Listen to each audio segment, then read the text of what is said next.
Hello viewers, কেমন আছো? আশা করছি সবাই ভালো আছো। তো চলে এসেছি নতুন একটা রেসিপি ভিডিও নিয়ে। আর আজকের রেসিপি তোমরা অবশ্যই টাইটেল থাম্বনেল দেখে বুঝে গেছো, লোটে মাছের কালিয়া। তো চলো নতুন আর একটা রেসিপি তোমাদের জন্য দেখাবো কিভাবে তৈরি হবে। তো ভাই তবে আমি মনোজ, আর তোমরা দেখছো মনোজের রান্নাঘর। তো সবার প্রথমে এখানে আমি নিয়ে নিয়েছি, এই যে দেখতে পাচ্ছ 500 গ্রাম মতন লোটিয়া মাছ, আর পিস করে ভালো করে কেটে ধুয়ে নিয়েছি একদম। তো এবার চলো তোমাদেরকে দেখাচ্ছি কি কি জিনিস আমি রেডি করেছি।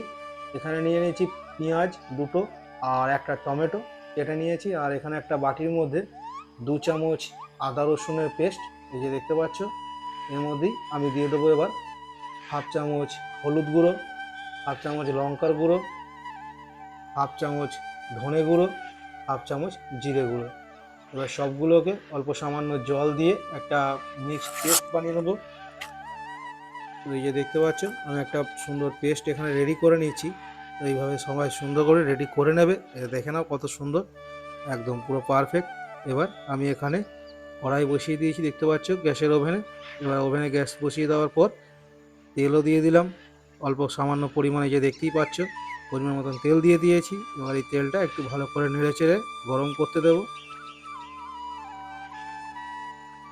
তো ফাইনালি তেল গরম হয়ে গেছে। এবার আমি তার মধ্যে পেঁয়াজ যে কেটে রেখেছিলাম, সেই কাটা পেঁয়াজটা আমি এখানে দিয়ে দিলাম। এবার পেঁয়াজটা দিয়ে ভালো করে নেড়ে চেড়ে ভেজে নেব। তো তার আগে সবার প্রথমে আমি পেঁয়াজের মধ্যে পরিমাণ মতন নুনটা দিয়ে দিচ্ছি, যাতে পেঁয়াজটা তাড়াতাড়ি প্রায় ভাজা হয় আবার সেদ্ধও হয়ে যায়। সেই জন্য এই যে দেখতে পাচ্ছ পেঁয়াজটা দিয়ে এবার আমি ভালো করে নেড়ে চেড়ে পেঁয়াজটা লাল লাল করে ভাজবো। তো চলো অবশ্যই দেখতে থাকো।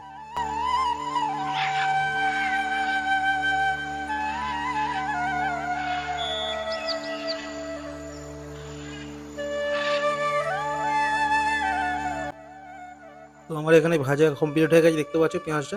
এবার যে টমেটোটা কেটে রেখেছিলাম সেই কাটা টমেটোটা এখানে আমি দিয়ে আবার একটু ভালো করে নেড়ে চেড়ে নিচ্ছি। টমেটোটা ভালো করে নাড়াচাড়া হয়ে গেছে। এবার আমি দিয়ে দিচ্ছি যে পেস্ট মশলাটা বানিয়ে রেখেছিলাম, সব মশলা একসাথে দিয়ে। তো সেই মশলাটা দিয়ে দিলাম আর সামান্য জল বাটিটা ধুয়ে দিয়ে দিলাম। এবার এটাকে ভালো করে কষাতে হবে, এবং ততক্ষণই কষাতে হবে যতক্ষণ না এটা থেকে মশলাটা থেকে হালকা সামান্য পরিমাণ তেল বেরোবে। তো চলো, তোমরা যেভাবে খাসির মাংস রান্না করো সেরকমভাবেই এটা রান্না করতে হবে।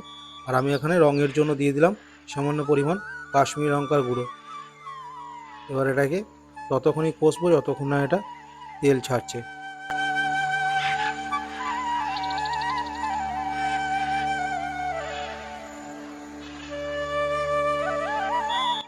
এবার কিছুক্ষণ নাড়াচাড়া করার পর আমি আবার দিয়ে দিলাম এখানে যে ফিশ কারি মশলা হয়। তো সেই ফিশ কারি মশলা অল্প সামান্য পরিমাণ প্যাকেট থেকে দিয়ে দিলাম, তোমরা দেখতে পাচ্ছ। আবার এটাকে একটু ভালো করে নাড়াচাড়া করতে হবে। এবার সামান্য জল দিয়ে আবার এটাকে নাড়তে হবে। এইভাবে যতক্ষণ পারবে আস্তে আস্তে কষাতে হবে এটাকে ভালো করে। গ্রেভিটা যত গ্রেভিটা কষাবে তত টেস্ট বাড়বে। এবার আমি এখানে দিয়ে দিলাম যে মাছটা ছিল, লোটে মাছটা পুরো দিয়ে দিলাম। এবার লোটে মাছটা দেওয়ার পর আমি সুন্দর করে এটাকে কিছুক্ষণ এটাকে নাড়াচাড়া করবো, আর খুব সাবধানের সাথে নাড়তে হবে।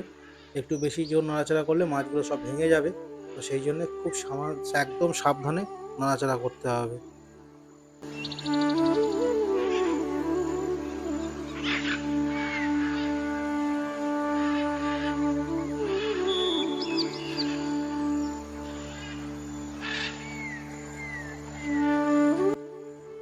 তো এই যে দেখতে পাচ্ছ আমার কষানো কমপ্লিট, নাড়াচাড়া করা। তো এবার আমি এখানে দিয়ে দিলাম অল্প সামান্য পরিমাণ জল। এবার জল দিয়ে একটু ভালো করে আবার একবার নেড়ে নিচ্ছি। এবার নেড়ে ছেড়ে নিলাম। এবার ঢাকনা দিয়ে এটাকে 5 মিনিটের জন্য রেখে দেবো, কারণ লটিয়া মাছ বানাতে বেশি টাইম লাগে না। তো সেই জন্য এই যে দেখতে পাচ্ছ একদম ঢাকনা দিয়ে দিচ্ছি। ঢাকনা দিয়ে এটাকে 5 মিনিটের জন্য রেখে দিচ্ছি।